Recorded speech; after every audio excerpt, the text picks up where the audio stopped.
You know, kayak fishing has become a very popular sport. Anywhere you go across the country, you see people out there on kayaks fishing and using kayaks in a lot of different applications. Today we're going to show you how to mount Humminbird's 385C kayak combo kit on a kayak here. The kayak we've chosen today is Ocean Kayak's new Torque model. One of the great features about the Torque model is it actually has a built-in trolling motor powered by Minn Kota. But the great thing about the 385C kit is that you can not only install it on this kayak, but virtually any kayak in the market. So the first step in the process is going to be to find a good spot for the transducer to be installed in the kayak.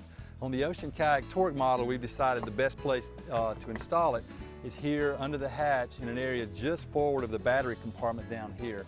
So the first step we're going to need to do is take the Scotch-Brite pad that's included with the kayak kit from Humminbird, and we're going to need to scuff up the area here where we're going to install the transducer. After we've scuffed up that area to make sure we've got there's no smooth area left there and no particles or anything. As soon as we've scuffed that up, we're going to then need to take the alcohol pad that comes with the kayak kit as well. We're going to open this, and we're going to get the alcohol pad out and wipe that same area to make sure we've removed any sort of contaminants or anything like that. And now that we've wiped the alcohol on that area, we're going to need to let that alcohol dry just for a few minutes. Okay, the next step in the process now is we're going to take this tube of primer, we're going to take the dry cotton end here, and we're going to brush out just to make sure we got a good clean area there. And now that we've got that good clean area, we're going to take this tube of primer and we're going to break it, and then we're going to take the primer and install the primer over that same spot. And the reason we're putting this primer on here is to make sure we get good adhesion between the hull and the transducer bracket when we install that bracket down there. Now that we've let the primer dry, we've got a custom-made piece of double stick tape here that's going to mount to the bottom of our transducer bracket. And then now we're going to take our transducer bracket and we're going to apply that tape to the bottom of this double stick tape to the bottom of the transducer bracket. Make sure we've got to squeeze around the area, make sure we got a good fit there. The next step in the process, now that we've got the double stick tape applied to the transducer bracket, is now we'll peel off this other strip on the other side of the double stick tape and install that transducer bracket now down to the bottom of the hull. Now that we've got the transducer bracket now installed and adhered to the bottom of the hull, the next step in the process is we're going to take this custom-made grease and we're going to basically squeeze this grease into the well that the transducer bracket has created. Now it's time to place the transducer itself into the transducer bracket.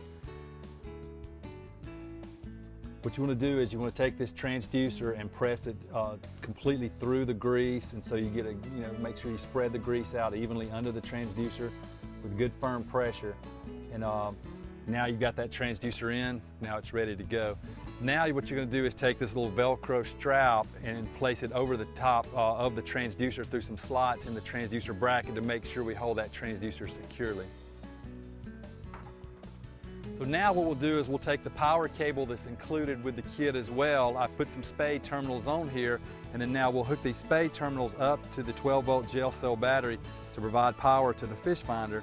And then also included in the kit is a dry bag. So the next step you would do is you would take the battery, put it inside the dry bag, and then you would secure the dry bag inside of the hull of the kayak. So now we've completed an installation of the transducer. We've installed our battery, our dry bag, and our power cable on there. We've got our two cables coming here. We're ready now to close this hatch up. So then illustrate another great feature about the 385C is the quick disconnect mounting feature. The cables are mounted permanently in the mount here, so they're in position. All you have to do when you get ready to use the unit is simply slide the unit on, latch it in place. You can now use the unit, and then when you get through using it, all you do is simply press a button on the back of the unit and remove the fish finder and take that with you, and then you can put your cover right back on there. Let me tell you about a couple of the great features of the 385C combo unit. Number one, it has a built-in 50-channel GPS receiver. By having the GPS receiver built right in the unit, you don't have to worry about installing a separate GPS receiver anywhere else on the kayak.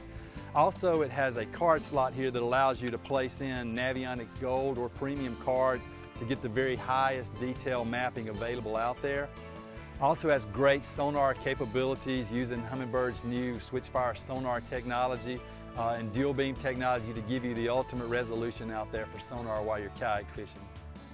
We've completed the installation of the 385C, so we're ready to go fishing. But keep in mind, this new 385C kayak combo kit is very versatile, and it'll work not only on the new Ocean Kayak Torque model, but it'll work on most kayak models in the market today. You know, fishing in a kayak like this is really becoming popular all over the country. Fishermen are learning how much fun it can be to fish out of these, not to mention how productive it can be for many different bodies of water. And one of the things that's essential is the depth finder. And you want a Humminbird 385 for this situation. It fits the bill perfectly.